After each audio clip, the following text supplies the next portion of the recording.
చందు వాళ్ళ సొంత చెల్లి ఉంది, ఒకసారి మాట్లాడదాం. చందు ఎప్పుడు మాట్లాడేదమ్మా? లాస్ట్ 9:38కి పొద్దున మాట్లాడానండి నిన్న. అంతే లక్కడి కబుల్కి వెళ్తున్నాను, పవిత్ర వాళ్ళ ఇన్సూరెన్స్ అదే పిల్లలకి లైఫ్ ఇన్సూరెన్స్ ఏదో చేపిస్తాను వెళ్ళినాడు. పని అయిపోయినాక వస్తా అన్నాడు. రా అన్న తినడానికి అన్న. మళ్ళీ కాల్ చేస్తే లిఫ్ట్ చేయలేదండి. ఇక ఫ్రెండ్స్కి అందరికీ చెప్పి పంపించినాము. ఇంకా లాస్ట్కి ఒకసారి మణికొండలో ట్రై చేద్దాం, అక్కడ ఉంటాడేమో అనుకున్నాము. మణికొండలో చూస్తే వరకు ఉన్నాడు. లోపల నుంచి గొల్లం పెట్టుకున్నాడు, డోర్ తీయట్లేదంట.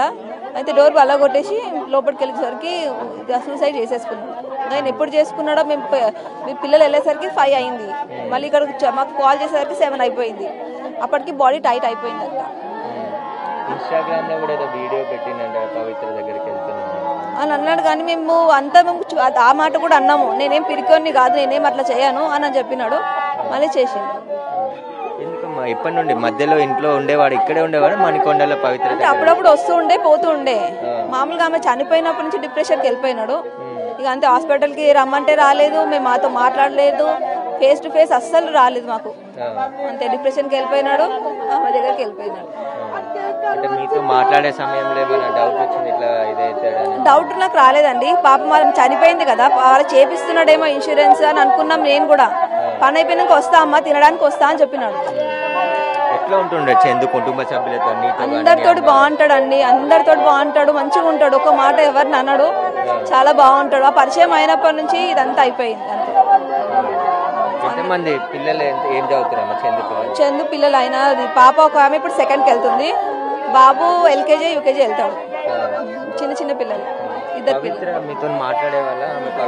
లేదు, నా కాంటాక్ట్ లో లేదా. సంథింగ్ సీరియల్ యాక్టర్ అంతే. యాక్టింగ్ కాకుండా ఇంకా వేరే బిజినెస్ చేసేవాడు చందు? ఆయన ముందు రియల్ ఎస్టేట్ అది ఏమంటారు సాఫ్ట్వేర్ లో చేసేవాడు. ఆయన ఫుట్బాల్ ప్లేయర్. ఆయనకు మంచి లైఫ్ ఉండే, మొత్తం స్పాయిల్ చేసుకున్నాడు. మంచి సీరియల్స్ వస్తున్నాయి, స్పాయిల్ చేసుకున్నాడు. అందరితో మంచిగా ఉంటాడు, ఫ్రెండ్స్ తోటి కూడా చాలా మంచిగా ఉంటాడు. ఫ్రెండ్స్ కి ధైర్యం చెప్తాడు ఆయన. కానీ ఆయన ఇట్లా చేస్తుంటే అసలు ఇప్పటికీ నమ్మబుద్ధి అయితే లేదు. ఆయన సూసైడ్ చేసుకున్నాడు అంటే, పక్కన ఎవరో సూసైడ్ చేసుకుంటే ఆయన బెదిరించి గుంజినాడు. కానీ ఇప్పుడు ఈయన సూసైడ్ చేసుకుంటే అసలు నమ్మబుద్ధి అయితే లేదు. చాలా ధైర్యం ఉంటది, కానీ అది ఏమో దేవుడు అట్లా చేస్తున్నాడు అనుకుంటా మాకు.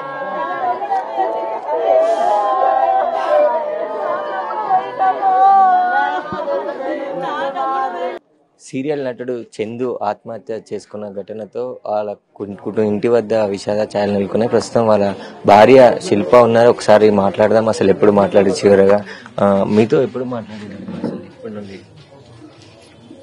అంటే పర్సనల్ కాల్ ఏం జరగలేదు మా ఇద్దరి మధ్యలో కన్వర్సేషన్. తను పాప కోసమని గోల్డ్ అది ఏమంటారు ఇప్పుడు మనకి స్కీమ్స్ ఉంటాయి కదా, అవి కట్టడానికి అనేసి కట్టాడనమాట. అది కంప్లీట్ అయిపోయింది. సో ఆర్నమెంట్ తీసుకొని రా అనేసి చెప్పాడు. సో దానికోసం ఆ కన్వర్సేషన్ తప్పితే దానికి మించిన కన్వర్సేషన్ వేరేది ఏం అవ్వలేదు మా ఇద్దరి మధ్యలో. సో పాపకి మాత్రం ఒక మాట అన్నాడంట, అమ్మని బాగా చూసుకో, మంచి చదువుకో, తమ్ముడిని బాగా చదివించుకో అనేసి అని అన్నాడంట. మీ మ్యారేజ్ ఎప్పుడైంది? ఎప్పటి నుంచి చందు అటు దూరం? మాది 2015 నవంబర్ 29th మా మ్యారేజ్ అయ్యింది. తను 2020లో ఎగ్జాక్ట్ మంత్ తెలియదు, somewhere in the month of June July ఉంటుంది, మిడ్ ఆఫ్ ద ఇయర్. అప్పటి నుంచి దూరం అయ్యాడు. అంటే ఏం చేసేవాడు ముందు? సీరియల్స్ రాకముందు చందు ఏం చేసేవాడు? అసలు దూరం కావడానికి కారణం? సీరియల్స్ చేస్తూ సైమల్టేనియస్గా తనకి సాఫ్ట్వేర్ కంపెనీ ఉండింది. సాఫ్ట్వేర్ ఇప్పుడు మనకి ఉంటాయి కదా లాంగ్వేజెస్ కానీ ప్రోగ్రామింగ్ కానీ, అవి ట్రైనింగ్ ఇచ్చే కంపెనీ ఉండింది. కొంచెం లాస్ అయినందుకు తీసేయాల్సి వచ్చింది అనమాట. తీసేసిన తర్వాత ఫుల్ ప్లేజ్గా ఇండస్ట్రీలోకి వచ్చేసాడు అనమాట. పవిత్ర ఎట్లా దగ్గరైంది ఆమెకి? మీరు పెళ్లి చేసుకుని పిల్లలు ఉన్నారు, ఆమె ఎందుకు ఎంటర్ కావాల్సి వచ్చింది? పవిత్ర జయరామ్ ఎంటర్ అయ్యింది త్రినేని కాంట్రాక్ట్ వల్ల. త్రినేని సీరియల్ ఎప్పుడైతే కాంట్రాక్ట్ సైన్ చేశాడో ఆ తర్వాత నుంచి చాలా చేంజ్ వచ్చింది. ఫస్ట్ లాక్డౌన్ తర్వాత నుంచి చాలా చేంజ్ వచ్చింది. అంటే మరి మీరు అడేలే కుటుంబ సభ్యులు అని మీరు ఇక్కడ దూరంగా ఉంటున్నారు అంటే గొడవ పడేది? అంటే తరచుగా గొడవలు అవుతున్నాయి. మేమేమనుకున్నామంటే ఏదో మిస్కమ్యూనికేషన్ అలా అనుకున్నాం, కానీ ఇంత డెప్త్గా వెళ్తాడు అంటే ఇది అన్ఎక్స్పెక్ట్ చేయలేదు. ఇది అన్ఎక్స్పెక్టెడ్. అంతలోపు మాకు తెలిసేలోపు అన్ఎక్స్పెక్టెడ్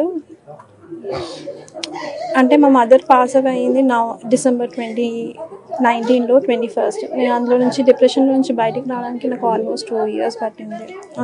అందులోనే ఇది ట్రావెల్ అయినారు వీళ్ళిద్దరు. సో నాకు తెలిసేసరికి ఆల్మోస్ట్ అంతా జరిగిపోయింది. సో అలా అన్నమాట. మీరు ఎప్పుడైనా మాట్లాడడం కానీ ఇంట్లో వాళ్ళు మాట్లాడడం కానీ జరగలేదు అసలు ఇట్లా? నేనే మాట్లాడాను తనతో, ఏదున్నా నేనే డీల్ చేశాను. అటు పవిత్రతో అయినా కానీ ఇతనితో అయినా నేను మాట్లాడాను. మాట్లాడితే అదే తను నాకు కావాలి అనేసి అన్నాను. అలా ఎలా కుదురుతుంది, కుదరదు కదా అది ఇది అనేసి అని అన్నాను. లేదు కావాలి అది ఇది అనేసి అని అన్నాడు. మళ్ళీ పిల్లలు ఎలా, ఆ డిస్కషన్ జరిగింది. బట్ తన ఇంట్రెస్ట్ మొత్తం అక్కడ ఉండింది. పోనీలే ఎక్కడో ఒక చోట ఫాదర్ అన్న ఉంటాడు కదా పిల్లలకి అని అనుకున్నాను. ఆల్ ఆఫ్ సడన్ ఈ యాక్సిడెంట్ అవ్వడము, మేబీ తను పోయింది కదా మా కోసం పిల్లల కోసం వస్తాడు, ఇన్ని రోజులు సఫర్ అయిన పెయిన్ మొత్తం పోయింది. కొంచెం డిప్రెషన్ ఉంటుంది. ఆ డిప్రెషన్లో నుంచి బయటకు వచ్చాక మళ్ళీ మాతో కలిసిపోతాడు. ముందట్లా మా లైఫ్ ఉంటుందని ఎక్స్పెక్ట్ చేశాను, కానీ ఇలా జరుగుతుందని ఎప్పుడు ఎక్స్పెక్ట్ చేయలేదు. అంటే కొంతమందితో వాట్సాప్ చాటింగ్ చేసిండు, మాట్లాడడం, కొంత వేరే వాళ్ళ ఫ్రెండ్స్తో ఇట్లా వాట్సాప్ చాటింగ్ చేసి ఇట్లా చనిపోతాం. మీ కుటుంబ సభ్యులకి ఏమైనా అట్లా ఫోన్ చేయడం కానీ అట్లా చేశారా? లేదు, యాక్చువల్గా నేను ఇన్స్టాగ్రామ్లో చూశాను. అంటే పవి 2 days వెయిట్ చేయి, నేను వచ్చేస్తున్నాను నీకోసము అని, అంతే తప్పితే లేదు. సో అది చూసిన తర్వాత ఫ్యామిలీ మెంబర్స్తో కూర్చోబెట్టి మాట్లాడిపిస్తే నేను అంత పిలుకోండి కాదు, నేను నా పిల్లల కోసం బతుకుతా అనేసి అని అన్నాడు. అంతే. మీకు ఎప్పుడు చెప్పారు ఇట్లా చనిపోయింది అని చెప్పేసి? మీకు ఎట్లా అంటే మేము యాక్చువల్గా ట్రై చేస్తున్నాం, నిన్న మార్నింగ్ నుంచి ట్రై చేస్తున్నాం అన్నమాట. మేమే పంపించాము బాబుని, అంటే ఫ్రెండ్ వాళ్ళ బ్రదర్ని పంపించాము. అక్కడ వెళ్ళి చూసేసరికి హ్యాంగ్ చేసుకొని ఉన్నారంట. అంటే ఎక్స్పెక్ట్ చేయలేదు, ఎందుకంటే రాగానే పవిత్ర జయరాం ఫ్యూనరల్ అవ్వగానే ఇమీడియట్గా తన లగేజ్ మొత్తం తీసుకొచ్చేసారన్నమాట. సో లగేజ్ తీసుకొచ్చినాక తను వెళ్తాడు అన్నది ఎక్స్పెక్ట్ చేయలేం కదా. బట్ ఈ సాఫ్ట్వేర్ కంపెనీకి సంబంధించిన దాంట్లో ఏమన్నా పవిత్ర వివాదం జరిగిందా, గొడవలు జరిగిందా మధ్యలో? లేదు, అలాంటివి ఏం లేదు, నాకు తెలిసి అయితే లేదు. ఈ సాఫ్ట్వేర్ కంపెనీ అన్నది బ్యాక్ 2015 ఆ టైంలో. సో రీసెంట్ కాదు. ఎంతమంది పిల్లలు మీకు? 2 పిల్లలను చూపించి, ఏం చదువుతున్నారు? పాప 3rd standard, బాబు LKG.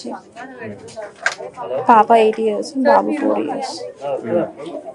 అంటే ఈ మధ్య దీనికి సంబంధించి ఇన్సిడెంట్ అయిన తర్వాత పిల్లల కోసం కానీ ఇక్కడ ఉన్న వాళ్ళ తల్లిదండ్రుల కోసం రావడం జరిగింది. అసలు మాట్లాడే ప్రయత్నం చేశాము. యాక్చువల్గా మదర్ చాలా ట్రై చేసింది, వదిలిపెట్టేసే వచ్చేసి నాన్న పిల్లల కోసం అన్న, పిల్లల మొహం చూడు అది అనేసి అని అంటే ఆ మాట అన్నందుకు మదర్తో కూడా మాట్లాడట్లేదు. ఇక్కడికే అంత్యక్రియలు చేస్తారమ్మా? ఇక్కడ నుంచి స్టార్ట్ అవుతుంది. మీరేం చెప్పాల్సిన అంటే ఇలాంటి సంబంధాల వల్ల కుటుంబాలకు యాక్చువల్గా ఎప్పుడైతే అడల్టరీ లీగలైజ్ అయ్యిందో అప్పటి నుంచి చాలామంది ఫ్యామిలీస్ చాలా డిస్టర్బ్ అయ్యాయి. మేబీ